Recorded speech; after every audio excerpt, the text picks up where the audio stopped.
वंदो गुरुपद कंज कृपा सिंधु नर रूप हरि महामोहतम पुंज जासु वचन रवि कर निकर। धन्य धन्य सतगुरु सुखद महिमा कही न जाए, जो कुछ कहूँ तुमरी कृपा मोते कछु न बसाए। 20वीं सदी के महान सद्गुरु महाराज के श्री चरणों में कोटि सह नमन। आइए हम लोग संत सद्गुरु महाराज के रचित अनंत में शांत, शांत में अनंत तथा ब्रह्मांड में पिंड, पिंड में ब्रह्मांड का सांकेतिक चित्र का वर्णन जानते हैं। इनका संकेताकार जो है संत सद्गुरु महर्षि मिहि परमहंस जी महाराज जी हैं और इनका चित्रकार जो है महर्षि संत सेवी जी महाराज हैं। इनमें हमारे संत सद्गुरु महाराज जो बहुत ही कठिन तपस्या करके परम निर्वाण पद को प्राप्त किए, उनका जो सांकेतिक चित्र था वह हम लोगों के बीच लेके आए और हम लोग इसे ध्यान से देखें और सुने और समझें। तो इस फिगर का नाम है, इस तस्वीर का नाम है पिंड माही ब्रह्मांड। हम लोग देख सकते हैं इस पिंड माही ब्रह्मांड में आँख है, आँख के ऊपर का चक्र दिखा रहा है, आँख के ऊपर का चक्र और आँख के नीचे का चक्र। यहाँ से नीचे भाग जो है ये आँख के नीचे का चक्र होता है और यहाँ से ऊपर के भाग आँख का ऊपर का चक्र है। आँख के नीचे के चक्र को पिंड और आँख से ऊपर के चक्र को हम लोग कहते हैं ब्रह्मांड। आइए एक एक करके इन सभी चक्रों के बारे में जानें। सबसे पहले आँख से नीचे अगर हम लोग चलते हैं तो सबसे पहला आता है बैखरी बानी, जो कि हमारे मुंह को कहा जाता है। इसके बाद जो है हम लोग चलते हैं कहाँ, जहाँ की सरस्वती की धारा है और वह कंठ चक्र कहलाता है। हम लोग जान जाएं कि कंठ चक्र में सरस्वती महारानी का वास है। इसके बाद हम लोग चलते हैं जिसको हृदय चक्र कहते हैं और हृदय चक्र में जो है शिव भगवान का वास है। इस तस्वीर में भली भांति दिखाया गया है। इसके बाद और उससे नीचे हम लोग चलते हैं तो यहाँ हृदय चक्र के नीचे क्या आता है, नाभि चक्र, और यहाँ पर परावाणी है और यहाँ जो है यहाँ किस देवी का वास है। तो इस तस्वीर में हम लोग देख लें यहाँ पर विष्णु का वास है। और इससे नीचे चलते हैं तो यह चक्र जो है लिंग चक्र है और यह लिंग चक्र में ब्रह्मा का वास है, जहाँ से कि सृष्टि की रचना होती है। और इससे नीचे दिया हुआ है जो गुदा चक्र है और यहाँ पर गणेश का वास है। इस प्रकार आँख से नीचे के इन सभी चक्रों के बारे में संत सद्गुरु महाराज जी एक एक करके बताए और इसे टीकाकार जो है महर्षि संत सेवी परमहंस जी महाराज, जो कि स्वामी जी के मस्तिष्क कहे जाते थे, उन्होंने किए। इसके बाद आँख से ऊपर के चित्रों का वर्णन हम लोग जानेंगे और यह वर्णन बहुत ही मार्मिक है। आँख से नीचे हम लोग जन्मों जन्मों से आते जाते रहते हैं, चाहे वह किसी भी जोनी हो, आँख से नीचे ही रहा करते हैं। और इसी जन्म में, यही मनुष्य जन्म में हम लोग आँख से ऊपर की यात्रा कर सकते हैं। इनके लिए संत सद्गुरु महाराज जी के निर्देशानुसार हमें मांस मछली का त्याग करते हुए सर्वप्रथम दीक्षा लेना पड़ेगा। और जब हमें गुरु का भेद मिल जाएगा, संत सद्गुरु की महत्तम कृपा से हमें जब भजन भेद मिल जाएगा, तब जाके हम इन आँख चक्रों से ऊपर बढ़ सकते हैं। तो आँख चक्र से ऊपर क्या आता है, आँख चक्र से ऊपर पहला चक्र दिया हुआ है जिसे कि सहस्त्र दल कमल कहते हैं। हम लोग देख सकते हैं यहाँ पर पहला चक्र जिसका कि रंग बिल्कुल सफ़ेद दिखाई दिया हुआ है, सफ़ेद रंग में इसको दर्शाया हुआ है। और यह जो है आँख से ऊपर का पहला चक्र है। यहाँ पर ज्योति और निरंजन का दिखाया हुआ है। आँख से ऊपर दूसरा चक्र में हम लोग चलते हैं जिसको त्रिकुटी महल या माया ब्रह्म का नाम दिया गया है। और यहाँ पर हमें सूर्य का दर्शन होता है। तो यह जो है गुप्त भेद है, जो गुरु का भेद लेके बहुत ही कठिन से ध्यानाभ्यास करते हैं उसे इन चीज़ों की जानकारी होती है। और इससे ऊपर हम लोग चलते हैं, इससे ऊपर आता है शून्य ब्रह्म, शून्य ब्रह्म जो कि तीसरा चक्र में बताया हुआ है, आँख से ऊपर का तीसरा चक्र में शून्य ब्रह्म। और यहाँ पर रंग ब्रह्म लिखा हुआ है, देख रहे हैं हम लोग यहाँ पे रंग ब्रह्म, इसे तीसरा चक्र कहते हैं। और यह दिशा जो है पश्चिम दिशा की ओर हम लोगों को संकेतित करता है। और यहाँ से दूसरा चक्र तक जो है प्रकाश मंडल है।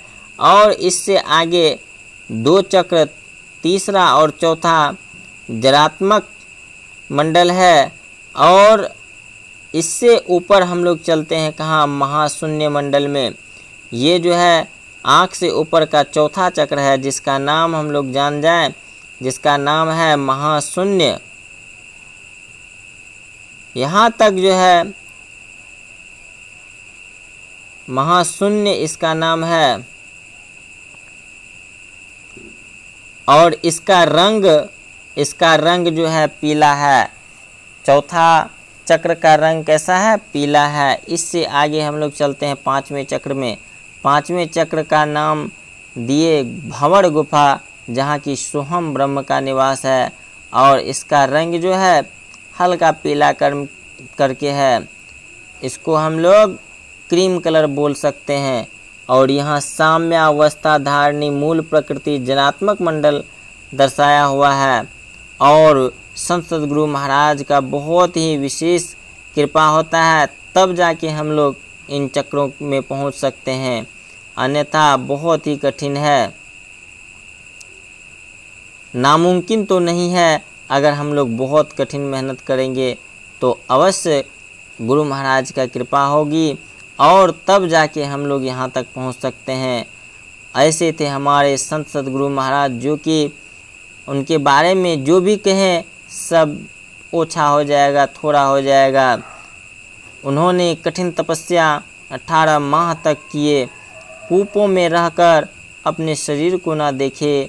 उनका शरीर ध्यान करते करते पीला हो गया, लेकिन फिर भी वह अपने उस लक्ष्य की ओर बढ़ते रहे। और इससे आगे छठा चक्र में है, पांचवा चक्र तो जान गए, छठा चक्र में है जिसको कि अनाहत यहाँ पे दर्शाया हुआ है। अनाहत ध्वन्यात्मक यहाँ पे शब्द है और यहाँ पर निर्गुण का दर्शाया हुआ है छठा चक्र में। यहाँ अक्षर पुरुष चेतनात्मक शब्द मंडल है, यहाँ पर शब्द का वासा है और हम लोग बहुत ध्यान करते हैं तब जाके यहाँ तक पहुँचते हैं। ये छठा चक्र से नीचे जो है यह यहाँ पे दर्शाया हुआ है असत। छठा चक्र से नीचे जो भी चक्र आता है उनका वर्णन यहाँ पे देख लीजिए, असत में आता है। और जैसे ही छठा चक्र में हम लोग पहुँचते हैं तो छठा चक्र में सत्य का वासा है, यहाँ पे दर्शाया गया है चक्र सत्य का वासा। इसके बाद यहाँ पे संत सद्गुरु ओम हिरणमय गर्भ समष्टि प्राण, इसके बाद आदि शब्द, आदि नाम, सार शब्द, सत्य नाम, इन सभी चीज़ों का वर्णन और यहीं पर अक्षर पुरुष निर्गुण पुरुष सब का वास है। और इससे अधिक हम लोग अगर ध्यान में मग्न होते हैं तब जाके हमें तुरीयातीत पद जो कि सातवां चक्र कहलाता है, यहाँ पर शब्द से भी ऊपर हम लोग उठ जाते हैं। इनसे नीचे तो बहुत मेहनत करना पड़ता है और हम लोग उसमें पहुँचते हुए जहाँ की दिव्य प्रकाश से मिलते हैं, सूर्य से मिलते हैं, तारे से मिलते हैं, हाँ, यहाँ पर पहुँचने के बाद इसी प्रकाश में हम लोगों को शब्द का दर्शन होता है, शब्द का श्रवण का ज्ञान होता है। तब जाके हम लोग बहुत मेहनत करते हैं, बहुत ज़्यादा मेहनत, और संत सद्गुरु की असीम कृपा होती है, तब जाके हम लोग पहुँचते हैं यहाँ पे, जिसे तुरीयातीत पद कहते हैं। और इसे ही परम निर्वाण पद का संज्ञा दिया गया है। त्रय वर्ग परम पद, शब्दातीत पद, इन्हीं का वर्णन है। और यह 7वां चक्र में जो पहुँच जाते हैं, तो उसके लिए कहा गया है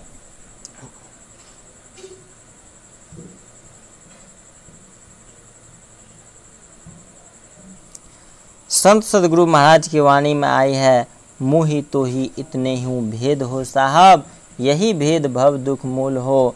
यहाँ पर मोहि तो ही का भेद खत्म हो जाता है,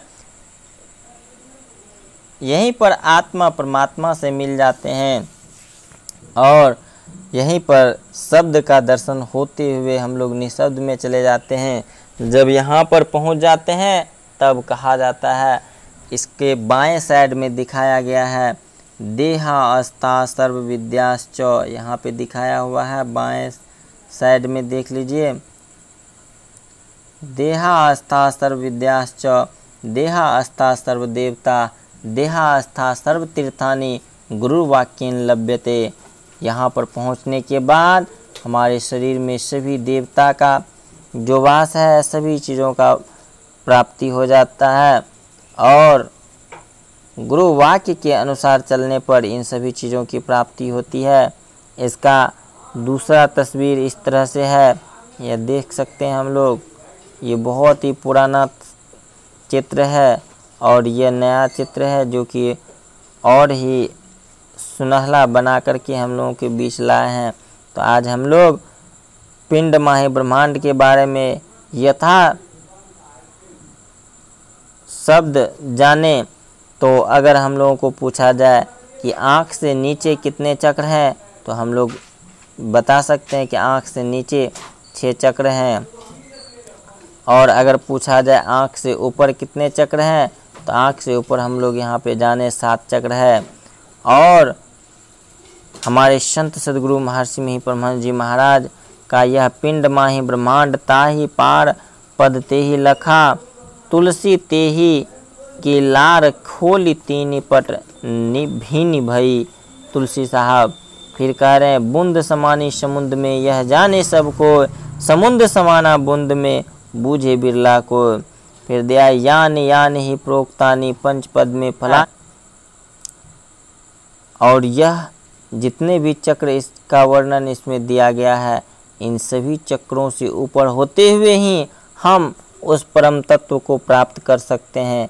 इसके लिए बहुत ज़्यादा हमें मेहनत, लगन, और सबसे ज़रूरी जो चीज़ है सद्गुरु की कृपा, उसकी ज़रूरत होती है।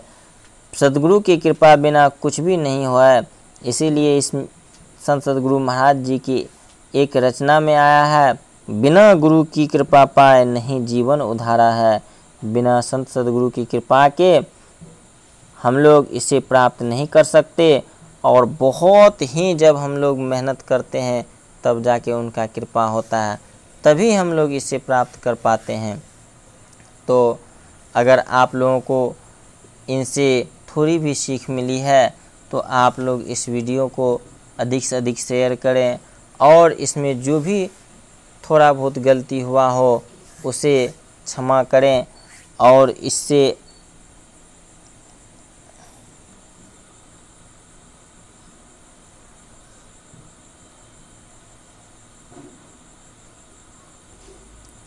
और अगर इससे अधिक इनके बारे में जानकारी चाहिए तो आप लोग कमेंट करके बताएंगे कि इसे फ्रेश करके और अच्छी तरह से हमें बताया जाए। या आप लोग अगर रेगुलर सत्संग में जाते हैं तो किसी भी सद्गुरु महाराज के मानस पुत्र अर्थात सेवक या भक्त कह लीजिए, उनसे आप ये इन सभी चीज़ों के बारे में जानकारी ले सकते हैं। आइए एक बार बुलंद स्वर में सद्गुरु महाराज का जय जयकार करें। श्री सद्गुरु महाराज की जय।